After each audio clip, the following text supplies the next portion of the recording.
L'histoire de Malik, le gardien des deux lumières dans un village niché entre désert et mer, vivait un jeune homme nommé Malik, dont le nom signifiait roi, non pas par titre, mais par noblesse de cœur.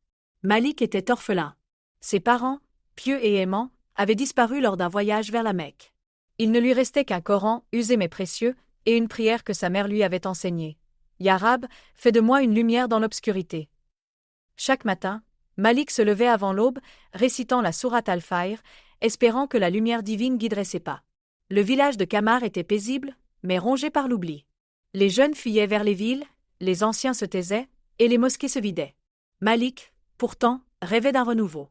Il croyait que la foi pouvait reconstruire les cœurs, comme elle avait jadis bâti des civilisations. Un jour, alors qu'il méditait près d'un puits, une vieille femme nommée Zénab l'approcha. Elle portait un bâton sculpté de versets coraniques. « Tu cherches la lumière, mon fils, dit-elle. Alors tu dois d'abord traverser l'ombre. » Zénab lui parla d'un manuscrit ancien, caché dans les montagnes de Nur, contenant les enseignements oubliés du prophète Idriss. Malik décida de partir. Il rassembla des dates, son Coran, et une boussole gravée du nom d'Allah. Son voyage débuta sous un ciel étoilé. Chaque étoile lui rappelait les noms divins, Ar-Rahman, Al-Hakim, Al-Nur. Dans le désert, il rencontra un homme nommé Harin, qui récitait la sourate Al-Kahf pour se protéger des illusions du monde. Harin devint son compagnon. Ensemble, ils traversèrent les dunes, partageant des récits de prophètes et des prières nocturnes. Un soir, ils furent attaqués par des bandits. Malik, au lieu de fuir, récita la sourate Al-Falaq. Les bandits, troublés, s'enfuirent. Harin dit alors, « Ta foi est ton épée.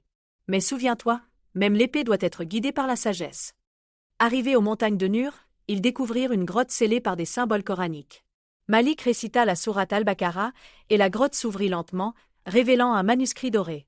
Le manuscrit parlait d'un peuple oublié, les gardiens des deux lumières, ceux qui portaient à la fois la science et la foi. Malik comprit que sa mission n'était pas de fuir le monde, mais de le transformer.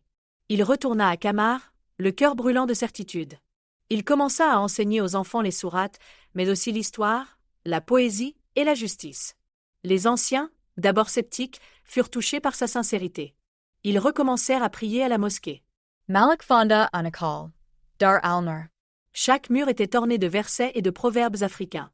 Il invita des savants, des artistes, des bâtisseurs. Ensemble, ils redonnèrent vie au village.